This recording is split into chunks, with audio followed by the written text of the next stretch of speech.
भी बड़े लोग होते हैं, जिनकी बड़ी बड़ी पहुंच होती है, उन पे नगर पालिका कभी कार्रवाई करती नहीं है। ऐसे मेरे पास कई पत्र है जो मैंने खुद डाले गए, उस पे अभी तक कार्रवाई नहीं हुई। उस पे सिर्फ मुझे पत्र दिया जाता है। लेकिन तो इसमें कुछ नगर पालिका के कर्मचारी भी मिले हुए हैं, क्योंकि ये पैसा वसूलती है तो उनको भी देती है।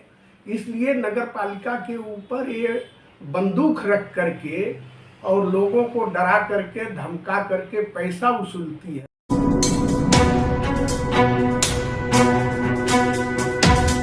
नमस्कार, मैं जूली तिवारी हर समय आपके साथ न्यूज में आप सभी का स्वागत है। तो चलिए नजर डालते हैं आज के कुछ मुख्य समाचारों पर। सुजाता गायकवाड़ का आमरण उपोषण, नगर पालिका की कार्रवाई पर उठे सवाल। सुजाता गायकवाड़ आमरण उपोषण पर उतरी है। उनका आरोप है कि पूर्व नगर सेवक हीरालाल गुप्ता के अनधिकृत बांध काम पर नगर पालिका कार्रवाई करने में नाकाम रही है। गायकवाड़ का कहना है कि केवल छोटे छोटे अनधिकृत बांध काम पर ही कार्रवाई की जा रही है, जबकि बड़े बड़े बांध कामों को नजरअंदाज किया जा रहा है। सुजाता गायकवाड़ ने हीरालाल गुप्ता को निशाना बनाते हुए पूछा है, क्या अधिकारी भी मिले हुए हैं? उन्होंने साफ साफ कहा कि जब तक हीरालाल गुप्ता के खिलाफ उचित कार्रवाई नहीं की जाती है, तब तक वे अपना आमरण उपोषण जारी रखेंगी। दूसरी तरफ हीरालाल गुप्ता ने इन आरोपों को सिरे से नकार दिया है। उनका कहना है कि उनके ऊपर लगाए गए सभी आरोप निराधार है और यह सिर्फ एक ब्लैकमेलिंग का प्रयास है। गुप्ता ने दावा किया कि सुजाता गायकवाड़ का उपोषण सिर्फ एक दिखावा है, क्योंकि वह हाल ही में जेल से छूटी है और ध्यान आकर्षित करने की कोशिश कर रही है। आज सुजाता गायकवाड़ के आमरण उपोषण का दूसरा दिन है और इस मुद्दे ने पूरे शहर में हलचल मचा दी है। जनता में भी इस मामले को लेकर काफी रोष है और सभी की निगाहें अब नगर पालिका की कार्रवाई पर टिकी हुई है। क्या नगर पालिका हीरालाल गुप्ता के खिलाफ कोई ठोस कदम उठाएगी या फिर सुजाता गायकवाड़ का आमरण उपोषण ऐसे ही चलता रहेगा? यह देखना होगा कि सच के इस संघर्ष में कौन विजयी होगा और किसकी जीत होगी। ऐसा है कि अंबरनाथ शहर में सिर्फ उसी ने अतिक्रमण नहीं किया, पूरा अंबरनाथ शहर में अतिक्रमण हो रहा है। हाँ। क्या कहना है इसके ऊपर? उस पर कार्रवाई आप नहीं कर रही है? जो भी बड़े लोग होते हैं, जिनकी बड़ी बड़ी पहुंच होती है, उन पे नगर पालिका कभी कार्रवाई करती नहीं है। ऐसे मेरे पास कई पत्र है जो मैंने खुद डाले गए, उस पे अभी तक कार्रवाई नहीं हुई। उस पे सिर्फ मुझे पत्र दिया जाता है। लेकिन जो छोटे मोटे रहेंगे उसके लिए नगर पालिका भाग दौड़ के चली जाती है। तो यहाँ पे मुझे तो ऐसे लगता है कि अधिकारी ही मिले हुए हैं, अधिकारी कार्रवाई करना नहीं चाहते। इसलिए तो मेरे कार्रवाई के लिए 14 महीने से लोग रुके हुए। मैं सीओ से मिली, अतिरिक्त सीओ से मिली, सुनवाई हो चुकी है, तो क्यों नहीं तोड़ा जा रहा है?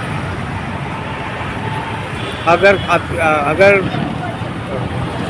आपकी मांगनी ये है कि अगर तोड़ेंगे तो आप अमर उपोषण पीछे लेंगे, तब तक मैं अमर उपोषण पे डटी रहूंगी। सबसे पहले अपना परिचय, और कल से अमर उपोषण पे बैठी है सुजाता गायकवाड़, और उसका कहना यह है कि आपने अतिक्रमण किया है। क्या कहना है इसके ऊपर? मेरा नाम हीरालाल कल्पू गुप्ता, मैं बुआपाड़े में 50 सालों से रहता करता हूँ और बुआपाड़े की पूरी बस्ती बहुत ही पुरानी और खाजगी जगह पर 7-12 के जगह पर बनी हुई है। अंबरनाथ पश्चिम, पूरा पश्चिम भाग 90% झोपड़पट्टी एरिया है। जो घर पुराने हैं, जो दुकानें पुरानी हैं, अगर उसका वो रिपेयरिंग नहीं करेंगे, कल कुछ धोखा होएगा, घर गिर जाएगा, जीव हानि होएगी, तो कोई नहीं देगा करेगा। इसलिए हमने कोई अनऑथराइज काम किया ही नहीं है। वो घर बहुत 70-72 का बना हुआ था और रामचंद्र औटी के, अशोक रामचंद्र औटी से हमने विकत लिया है। उसका कुछ भाग रोड वाइंडिंग में चला गया था और मैं उस घर को, उसका नगर पालिका खुद जाकर के देखे कि वो घर कब का बना हुआ है, और तो उसका रिपेयरिंग किया। रिपेयरिंग करके अंदर पोर्ट महला डाला। बाकी कुछ उस घर में हमने कोई अनऑथराइज काम किया ही नहीं है। घर तो आज 50 साल पहले का बना हुआ है। दूसरी बात, ये सुजाता गोविंद गायकवाड़, इनकी एक टोली है। ये महिला होने का नाजायज फायदा उठा करके पूरे शहर में कम से कम ये 6-8 महीने में 100 से ज़्यादा कंप्लेन करके लोगों से पैसा वसूलती है, और इसका हमारे पास पुरावा भी है। तो इसमें कुछ नगर पालिका के कर्मचारी भी मिले हुए हैं, क्योंकि ये पैसा वसूलती है तो उनको भी देती है, इसलिए नगर पालिका के ऊपर ये बंदूक रख करके और लोगों को डरा करके धमका करके पैसा वसूलती है। ऐसा सेम प्रकरण हमारे साथ हो रहा था।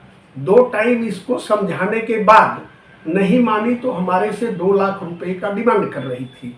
फिर तड़जोड़ होते होते 35,000 रुपये में तड़जोड़ हुआ। उस टाइम पर पैसा देने के टाइम हम अंबरनाथ पुलिस स्टेशन में बेकायदे नोट के साथ में सब सीरीज वाइज से कंप्लेन किया, और देने के टाइम पर अंबरनाथ पुलिस स्टेशन खंडनी का केस करके इसको 3 दिन अंदर भी रखा। अभी जामीन से छूटी है, फिर हाथ पैर मार रही है, कर रही है खोटा। उसके कोई कंप्लेन में उपोषण में कोई प्रकार का कोई दम नहीं है। ये लोगों को ब्लैकमेलर है। ये अंबरनाथ शहर को समझना पड़ेगा। अंबरनाथ शहर के हर नागरिक को ये चीज़ मालूम है कि ये लोग किस तरीके से तकलीफ देते हैं। रहा झोपड़पट्टी है, झोपड़पट्टी घोषित है। अगर कोई अपना घर रिपेयरिंग नहीं, हमने कोई दूसरी जगह पर कोई अनऑथराइज काम नहीं किया हूँ, उसी जगह पर उस घर को रिपेयरिंग किया हूँ। तो एक खोटा उपोषण का धमकी देने का, अधिकारी लोगों को दबाव में लाने का, ये लाने का उसका नाटक है और वो कर रही है। कोर्ट में इसके खंडनी के ऊपर उस टाइम पर केस दर्ज हुआ है, खंडनी में जामीन लेकर के बाहर आई है। तो आज के लिए बस इतना ही। कल फिर मिलेंगे इसी समय इसी चैनल पर। तब तक के लिए मुझे दीजिए इजाजत। धन्यवाद।